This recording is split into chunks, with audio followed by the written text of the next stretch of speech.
Antes de que yo naciera, las inversiones llegaron a ser de 100% al mes, no al año, al mes. Entonces, para ustedes tal vez 6% parezca algo extraordinariamente elevado, y están en lo correcto. 6% es 6.36, no, pero dije 6.67, era 6.67. 6.7 es la inflación más alta que ha tenido México desde el 2008. Desde el año de la peor crisis financiera que vamos a vivir todos los que estamos en este salón. Así de alta está la inflación en México. ¿Ya alguien sabe por qué la inflación está tan alta?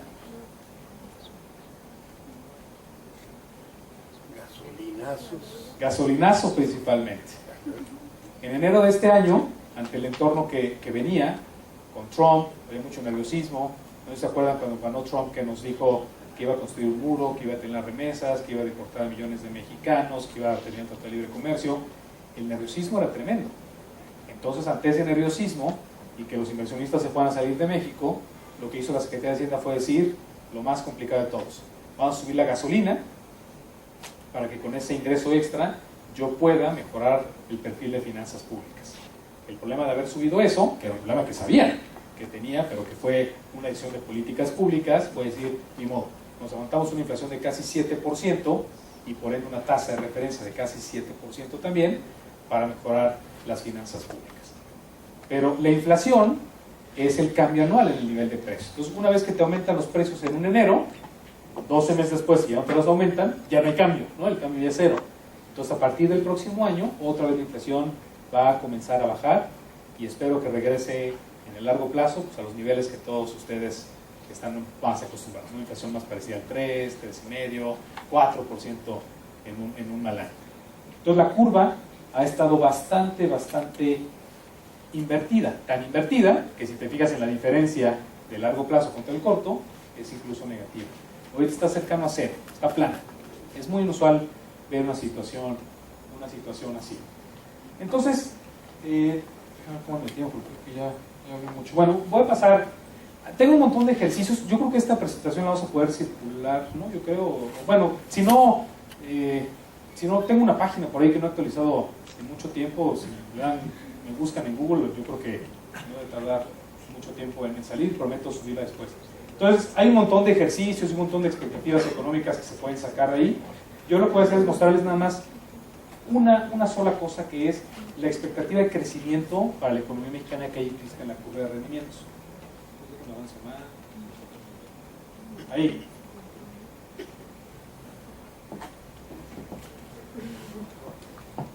Ay, perdón.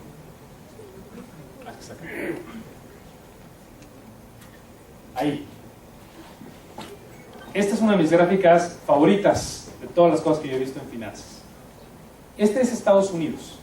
Esta es la pendiente de la curva en Estados Unidos. La pendiente, en este caso, es la diferencia entre la tasa de 10 años y la de un año, que es la línea azul. Y aquí está graficada en el tiempo. Vean qué tan vieja es la curva de rendimientos en Estados Unidos. Es una curva de rendimientos que empezó en los 60.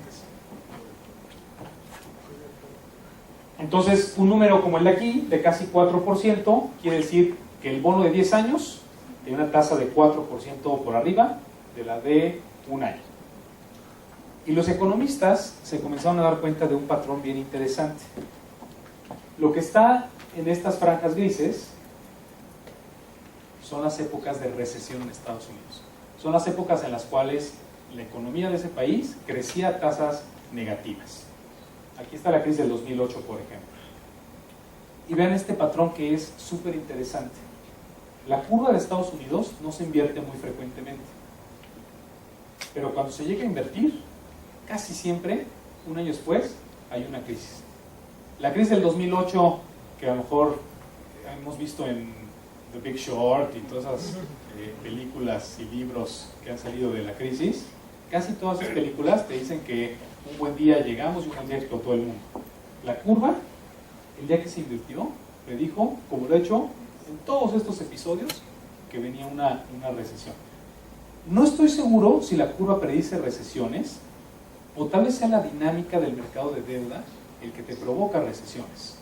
Cuando tienes que subir tasas de manera muy rápida, por la razón que sea, el crédito se encarece, si el crédito se encarece puede ser que no te paguen, que venga una crisis. Entonces puede ser que ahora que subes la tasa de corto plazo como Banco Central, que hagas que la curva se invierta, que eso sea el causante de crisis, no al revés. Pero como sea, el patrón es bastante interesante. Se invierte la curva, causa recesión. Se invierte la curva, causa recesión. Incluso en los 60s, que los mercados financieros definitivamente no eran tan desarrollados como eran ahora, incluso en estos momentos, vean cómo si hay evidencias de que curvas invertidas implicaban crisis en esos países 12 meses después. A mí me parece fantástico este tipo de gráficos. Entonces hay varios autores que lo que hicieron fue decir, ¿cómo podemos nosotros en cada momento en el tiempo predecir o dar una probabilidad de que una recesión se dé? Es una pregunta muy natural para un quant en un banco de inversión. Hoy, por ejemplo, la pendiente de la curva en Estados Unidos está como en 1%. Entonces les pregunto como matemáticos, ¿cuál es la probabilidad con esta información de que tengamos una recesión en 12 meses? Es una pregunta muy razonable. ¿Cómo resolverían esa pregunta?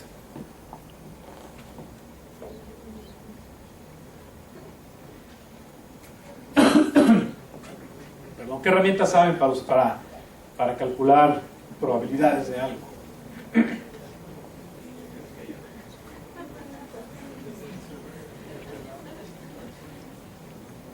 Bueno, les voy a dar una sugerencia, ¿no? Hay un paper muy famoso de un par de economistas trabajando en la Reserva Federal que proponen tal vez la metodología más sencilla que hay para calcular esto. Y es lo siguiente. ¿Saben lo que es una regresión? ¿Sí? ¿Se han visto regresiones? Voy a calcular una regresión muy sencilla. Del lado izquierdo de la regresión, o sea, me voy a fijar hoy en el tiempo, o sea, voy a ir en el pasado, pero me voy a fijar en cualquier periodo en el tiempo y me voy a fijar si 12 meses después la economía de ese país estaba en recesión o no. Si estaba en recesión, le pongo 1, y si no está en recesión, le pongo 0. Es lo que va del lado izquierdo. Y de lo que va del lado derecho, es una regresión lineal. Es alfa más beta por la pendiente en ese periodo de tiempo. Hay un problema con hacer una regresión completamente lineal de esto, que si la haces completamente lineal, te puede dar probabilidades fuera del 0, abajo del 0, arriba del 1. Entonces, el modelo estadístico de un Probit lo que hace es decirte, no solamente voy a estimar esta regresión, sino lo voy a meter en una función que es la función de distribución acumulada. Entonces, yo estimo alfa, estimo beta. Si alfa es, por decir algo, 1 y beta es 1 y la pendiente hoy es 0, sería 1 más 1 por 0, 1, f, gracias, sí, gracias. Entonces, f de 1, ¿cuánto es? Si el valor z es 1, ¿cuánto es f?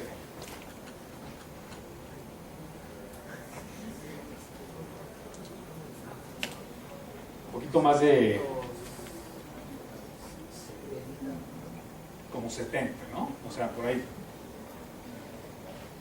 ¿Sí quedó clara la lógica más o menos? Aunque no se acuerdan de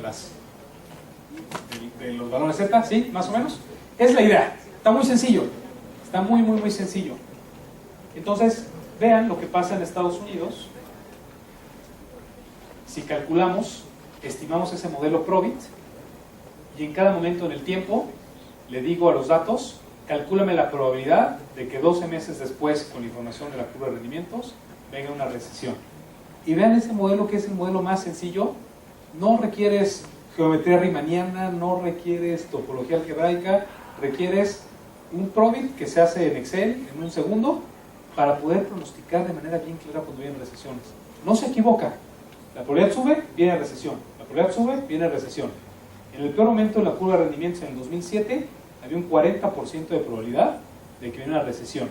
Y la experiencia te dice que no necesita llegar a 40, con que llegue ¿qué? Como a, pues sí, ¿no? Como a 30, sí están dando recesión. O sea, vean el poder de una herramienta matemática súper, súper, súper sencilla, que proviene simplemente de haber escogido una buena gráfica y una buena intuición aplicada. Bueno, entonces, en el caso de México, así se ve. En México, esta es la pendiente, es una pendiente un poquito distinta. Es una pendiente que estoy tomando el bono de 10 años menos el de 3 años. Y lo que está sombreado son épocas de crecimiento bajo. No lo parece, pero en México vean la diferencia de escalas. En México no hay una profundidad de mercados financieros tan antigua como en Estados Unidos. No hay bonos desde 1960. En México hubo crisis tras crisis, tras crisis, tras crisis, y nadie quería comprar instrumentos de deuda mexicanos. Tomó mucho tiempo para que la gente volteara a ver al gobierno federal y dijera, ¿en serio quieres que te preste para 10 años? Hasta el 2003 comenzó a ver eso. O sea, ver qué reciente es la historia en México. Pero una vez que comenzó a aparecer el mercado de deuda soberano en México de una manera muy profunda, no hemos tenido muchas crisis. Crecimiento bajo en México solamente hemos tenido una vez, que fue en la crisis del 2008. Entonces, como hay pocas observaciones de crisis en México en estos últimos años, afortunadamente, estadísticamente es difícil. En México se pueden contestar otro tipo de preguntas. Por ejemplo, ¿cuál es la probabilidad de que el crecimiento sea bajo? Por decir, que el crecimiento sea abajo del 2% al año, que el PIB crezca 2% o menos al año. Los episodios en los cuales México ha crecido menos del 2% son estos episodios.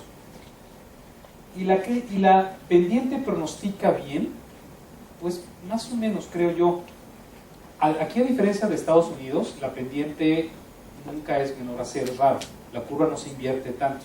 Pero en aquellos momentos en los cuales la curva ha llegado a niveles bajos, aquí abajo del cero, aquí cercano como al 0.25, sí ha venido acompañado de episodios de crecimiento bajo.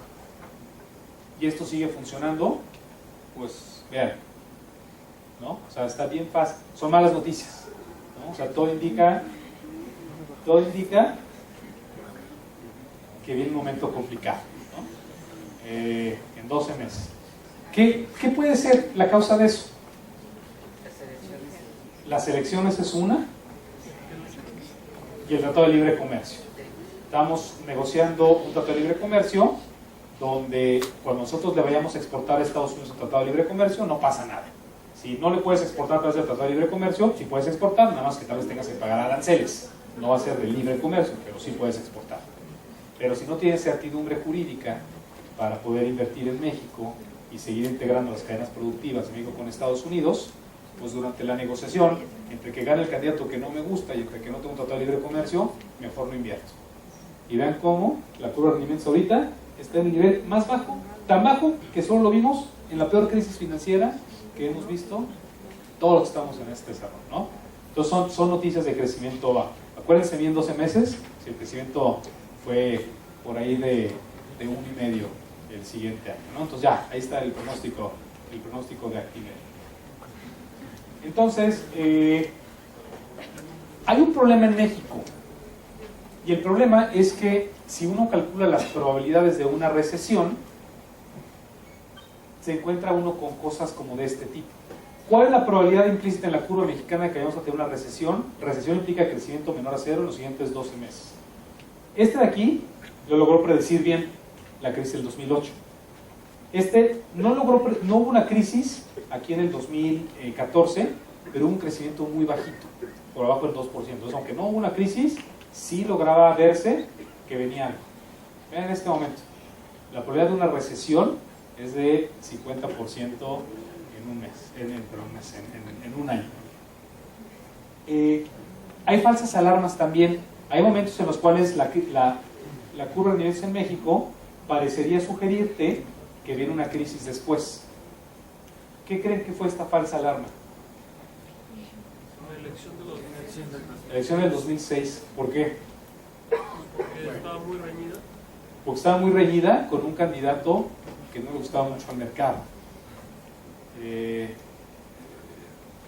Ahora está otra vez, ¿no? O sea, no importa las preferencias electorales, importa lo que piense el mercado, ¿no? Entonces, el mercado no le gusta el candidato que está a la delantera en las encuestas. Estas falsas alarmas también se pueden dar. ¿Puede ser una falsa alarma? No sé, tal vez, porque está bien difícil el próximo año que se está armando la tormenta perfecta, elecciones, con NAFTA, con Estados Unidos que está reinventándose, con el loco de Trump. O sea, hay muchas cosas que vienen adelante y por eso está así la curva de rendimientos. Esta es, por ejemplo, la probabilidad de que el crecimiento sea menor a 2%. En una crisis, solamente menor a 2%. Vean también, la probabilidad de que el crecimiento sea menor a 2% está en 75%, en 12 meses después, con la falsa alarma electoral. Bueno, yo creo que mejor son 5:30 casi. Se me hace que con esto voy a terminar para tener chance de suficientes preguntas. Lo que yo quería, o sea, voy a concluir nada más con una... ¿Les enseñar una gráfica? No, ya no traigo la otra gráfica, pero creo que nada más para concluir esto. Yo lo que les quería mostrar el día de hoy tal vez era pues una pequeña probada de un área nueva, un área en la cual existen muchas oportunidades laborales para matemáticos, para físicos, y al mismo tiempo pues mostrarles que no siempre las herramientas matemáticas más sofisticadas son las únicas para resolver problemas, ¿no? Hay veces que puedes tener intuición muy bonita con herramientas muy sencillas, rápidas, fáciles de implementar, fáciles de vender a otras personas, y que espero que el día de hoy recuerden estos poquitos de ejercicios para que vean cómo con cosas muy sencillas se pueden hacer cosas bien interesantes, ¿no? Entonces también gracias a mi coautor Enrique López por ayudarme, bueno, no ayudarme, por ser un coautor en todos los sentidos en este proyecto. Gracias por su atención.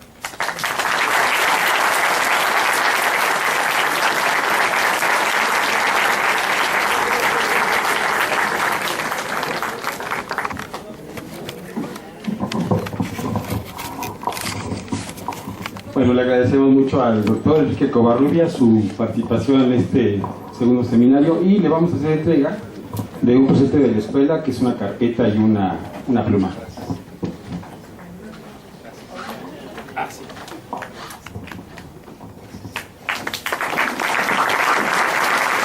Y al mismo tiempo su diploma de participación.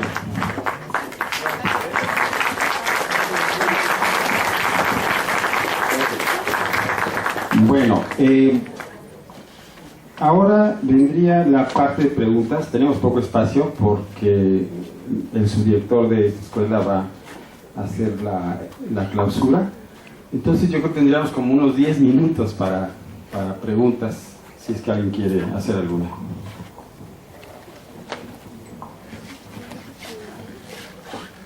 Doctor, entonces, de acuerdo a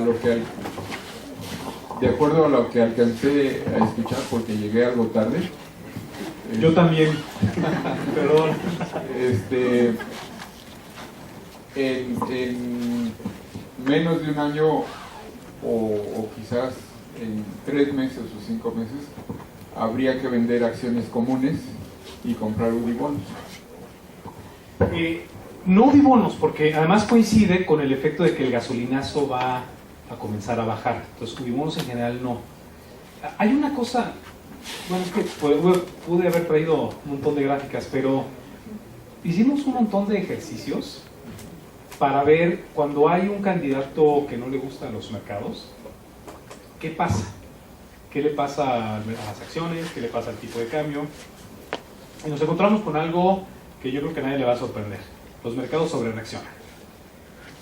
Pero lo interesante es en cuánto sobrereaccionan y cuándo lo hacen. Entonces nos fijamos en México, en Brasil, en Nicaragua, en un montón de lugares, y los patrones que aparecen son bien parecidos.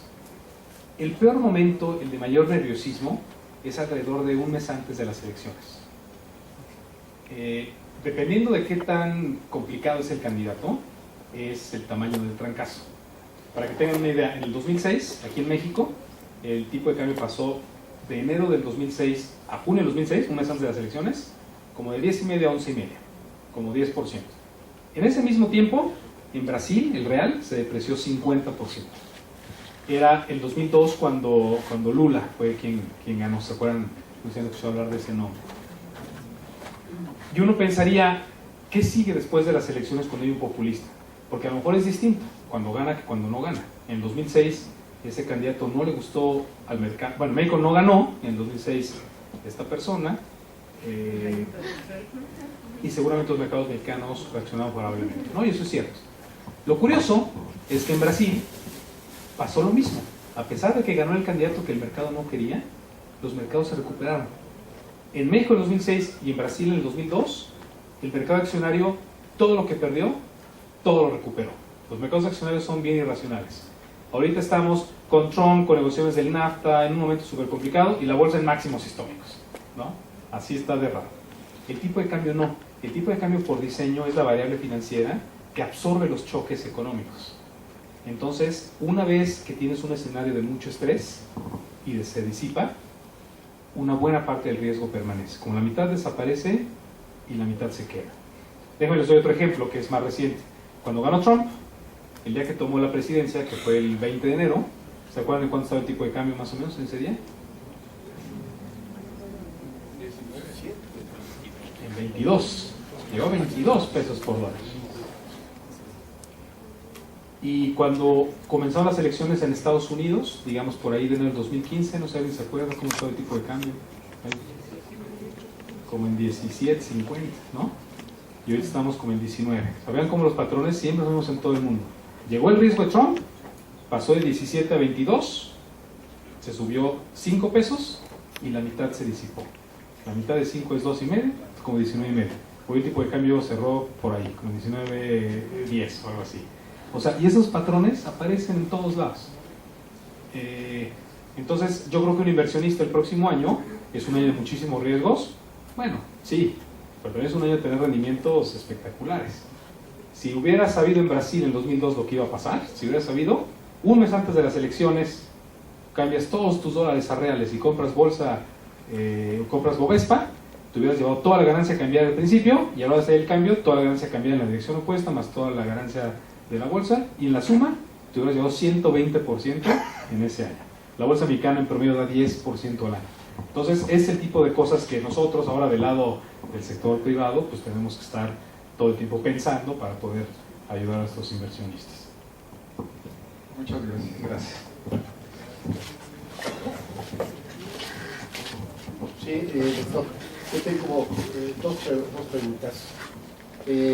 La primera es, bien, sabemos que en la relación China-Estados Unidos, China es, ¿verdad?, el mayor poseedor de bonos, ¿verdad?, de deudas de los Estados Unidos, ¿no? ¿A qué se debe, ¿verdad? Creo que estamos hablando de billones de dólares, ¿no? Billones, por ahí, ¿verdad? ¿A qué se debe, ¿verdad?, esa relación, esa confianza, ¿verdad?, aparente por parte de China? Es la primera pregunta. Y la segunda pregunta, regresando ya aquí a México. Sí, o sea, en el comportamiento, ¿verdad?, que usted presentó con respecto a México, a mí me llamó, yo no creo tanto, ¿verdad?, en lo que pasó en el 2006, pero en fin, ¿verdad?, lo acepto. Es el 2002, ¿verdad? Ahí, ¿verdad?, venía la curva que apenas se ve, ¿verdad?, y entra en la zona, ¿verdad? Obviamente estamos hablando del error de diciembre, ¿o no? ¿O me equivoco? En el 2002. El error de 2002. No, ese fue el 94, ¿no? Yo creo, el de... Ay, perdón, Sí. Sí. Ajá. Es un error, ¿verdad?, de tiempo, ¿no? Sí. Bueno, parece que no lo incluyó, por lo menos no estaba en la gráfica, ¿verdad? Es que no había. Ya o sea, no había. Porque, no había todavía. porque es bien difícil hacer estos análisis en México, porque todas esas crisis que vimos, incluyendo el error de diciembre, hizo que el gobierno mexicano no tuviera o no generara la confianza a los inversionistas internacionales como para que le prestaras de largo plazo. Entonces, hasta el 2003, casi toda la deuda que podía emitir el gobierno federal era de 2-3 años máximo. Y dado que necesitas tener diferencias de largo plazo, no se puede hacer un análisis antes de 2003 en nuestro país. Ahora, ¿cómo han cambiado las cosas? Ahora México tiene bonos a 100 años, ¿no? O sea, es un México muy distinto, con mercados financieros muy profundos. Se debe a muchas cosas, ¿no? Se debe, pues, a finanzas públicas más sanas, se debe a un Banco Central independiente, son muchos factores. De China, pues China es lo opuesto a Estados Unidos en muchos sentidos. O sea, como China, la China que yo recuerdo de niño, era una China que buscaba estar aislada, buscaba proteccionismo, buscaba todo menos participar en los foros internacionales. Y Estados Unidos era el bastión del modelo económico abierto. Y ahora, ¿cómo ha cambiado la historia, ¿no? Con Estados Unidos buscando no firmar el TPP, salirse del NAFTA, salirse de los acuerdos de París, etcétera, etcétera, etcétera, y China tomando ese rol como el líder intelectual del mundo libre. Y gran parte de eso se ve reflejado en la filosofía que tienen los dos países. China tiene una filosofía muy clara, es de los países del mundo que más ahorra. La gente ahorra y ese ahorro se utiliza para inversión en capital, para ahorrar para el futuro, comprando instrumentos de deuda a través de su gobierno federal y acumulando y acumulando y acumulando. Y Estados Unidos, por otro lado, que no es un país que ahorra, que está gastando y gastando y gastando y gastando, tanto que el dilema que tiene Trump ahora es que dice, tenemos un déficit comercial con México. México está comprándonos 64 mil millones de dólares al año menos de lo que nosotros le estamos vendiendo. Vamos a reducir ese déficit de manera artificial. Los déficits no se cierran por decreto. Si nosotros le estamos vendiendo mucho a Estados Unidos, o más de lo que ellos quisieran respecto a lo que nosotros le estamos comprando, es porque no están ahorrando, están consumiendo, están comprando mucho de México y de China y de todo el mundo. Entonces la manera de cerrar déficits es como lo ha hecho China, que no tiene un déficit, tiene un superávit, está ahorrando, y que ese ahorro se ve reflejado, entre otras cosas, en la acumulación de trillones de dólares de deuda americana. Y con su permiso, entonces, Carlos, la pregunta, ¿qué rol juegan en este contexto las calificadoras? Por ejemplo, Fitch, las Standard Poor's, etcétera, ¿no? ¿Qué rol? O sea, todos los administradores de portafolios del mundo, por ejemplo, se me ocurre uno muy bueno, a la hora de tomar una decisión de qué comprar para poder darle rendimientos a sus clientes, nos fijamos en algunas cosas.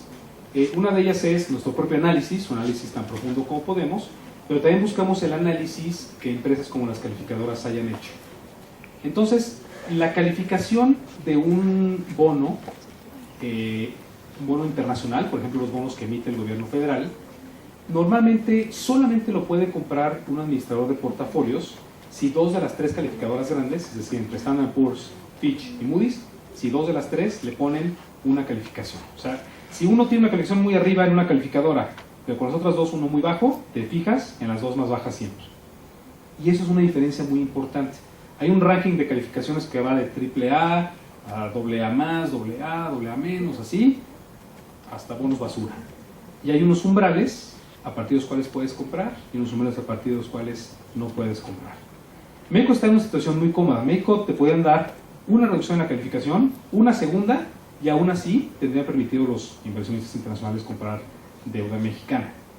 Pero si la calificación se modifica, el precio que estás dispuesto a pagar se mueve, o la tasa, que es lo que les mostraba al principio, la tasa también se puede mover. Entonces, el rol que juegan las calificadoras es extraordinariamente elevado. Y el trabajo de una parte de la Secretaría de Hacienda es justo eso, o sea, estar todo el tiempo hablando con las calificadoras, entendiendo qué es lo que necesitan, cómo pueden acomodar las finanzas públicas, el contexto de ingresos, de egresos, de endeudamiento, para que las calificadoras se sientan cómodos y que puedan mejorar la calificación. Gracias. Bueno, muy interesante el método para predecir las crisis económicas, pero se me ocurre que en la ilustración de los datos son muy pocos los periodos de crisis que hay. Entonces la pregunta es si tienen hecho un análisis para un periodo más largo. Es que son datos, sí, lo que pasa es que son datos diarios. Ajá. Entonces, bueno, en realidad los mercados financieros, o sea, desde el punto de vista más de estadística que de economía, el problema es el opuesto en los mercados financieros. Cuando uno ve el tipo de cambio es en tiempo real. Hay literalmente millones de observaciones al día que se pueden hacer. O sea, el problema es demasiados datos, no pocos.